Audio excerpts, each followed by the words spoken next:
பசி உடலில் வாழட்டும், பூமியில் உணவு உற்பத்தி பெருகட்டும். பசி உணவு மகேந்திரன். பேரே வித்தியாசமாக இருக்கும். உங்களுக்கு கேட்டது வித்தியாசமாக ஒரு பேர் இருக்குது அந்த உலகத்தில். பசி உணவு மகேந்திரன். சரி, நிறைய வீடியோக்கள் வரும். இதுக்கு மேலே நம்ம ஒன்று ஒன்றா பார்க்கலாம்.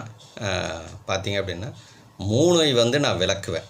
என்ன அப்படின்னா, பக்தி மார்க்கம், ஞான மார்க்கம், உண்மை மார்க்கம்.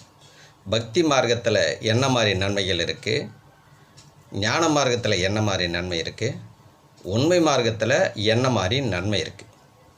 புரியுதுங்களா? இதில் சிம்பிளாக புரிஞ்சுங்க. பக்தி மார்க்கத்தில் கடவுள் தேவை, குரு தேவையில்லை. தெளிவாக புரிஞ்சுங்க. கடவுள் தேவை, ஒழுக்கங்கள் சின்ன வயசுலேருந்து நமக்கு சொல்லிக் கொடுக்குறது பக்தி மார்க்கம் தேவை. குருலாம் தேவையில்லை. கோயிலுக்கு போகலாம், அந்தந்த மதத்தில் இருக்கிறவங்க அந்தந்த சாமி கும்பிட்டுக்கலாம். பக்தி மார்க்கத்துக்கு அது தேவை. ஞான மார்க்கத்துக்கு போயிட்டிங்கன்னா கடவுளை கட் பண்ணுவார் குரு. அங்கே குரு வந்துடுவார். குரு இல்லாமல் நீங்கள் ஞானம் அடைய முடியாது. புரியுதுங்களா? குரு இல்லாமல் ஞானம் அடையவே முடியாது. நீங்கள் என்ன டக்கர் அடித்தாலும் நடக்காது.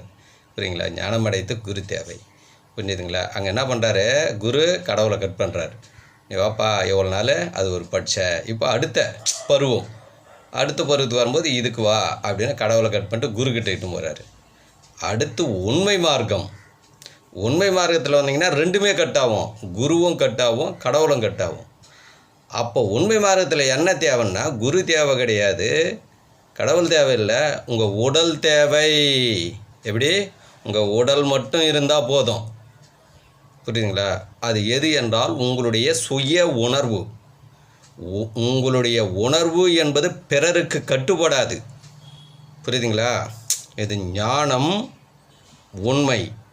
இதுக்குள்ளே நீங்கள் பின்னாடி உங்களுக்கு இதெல்லாம் படிப்படியாக உங்களுக்கு புரியும். புரியுதுங்களா? ஞானம் என்பது மனதை சார்ந்தது. ஞானம் அடையணுன்னா மனம் வேலை செய்யும். அதே மனம் உண்மையை அறியணுன்னா உங்களுடைய உணர்வை சார்ந்து இருக்கணும். புரியுதுங்களா? ஆழ்ந்து சிந்திக்கணும். ஒரு சப்ஜெக்டும். மனம் என்பது ஞானத்தை தேடி போனால் குரு தேவை. மனம் என்பது உணர்வை தேடி வந்தால் குரு தேவையில்லை, உங்களுடைய உடல் மட்டும் தேவை. உங்களுடைய உடல் மட்டுமே உங்களுக்கு உணர்த்தும். உங்களுக்கு உணர்த்துவது உங்களுக்கு மட்டும் சொந்தம், பிறருக்கு யூஸ் ஆகாது. புரிஞ்சுதுங்களா? சூப்பராக இருக்குதுல்ல? கண்டினியூவாக கடந்து போகலாம்.